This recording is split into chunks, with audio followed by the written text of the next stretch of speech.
Hello friends, இப்போ தான் என் சேனலை ஃபஸ்ட் டைம் பார்க்குறீங்கன்னா சப்ஸ்கிரைப் பண்ணி வச்சுக்கோங்க. நம்ம கருவேப்பிலையை இந்த மாதிரி ஸ்டோர் பண்ணி வச்சு பாருங்களேன், 3 வாரம் ஆனாலும் கருவேப்பிலை நல்லா ஃப்ரெஷ்ஷாகவே இருக்குங்க. நம்ம கருவேப்பிலையை வாங்கிட்டு இந்த மாதிரி தண்ணியில் கொஞ்சம் உப்பு போட்டு நல்லா கழுவிட்டு இந்த மாதிரி தண்ணி வடிஞ்சதுக்கப்புறம் ஒவ்வொரு இலையாக இந்த மாதிரி உருகி வச்சுக்கலாங்க. உருகி வச்ச இலையை ஒரு 5 நிமிஷம் ஃபேன் காற்றுல வச்சுருங்க.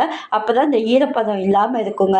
எல்லார் வீட்லேயும் இந்த மாதிரி கண்ணாடி பவுல் வச்சுருப்போங்க, இல்லை கண்ணாடி ஜாடி ஏதோ ஒன்று வச்சுருப்போங்க.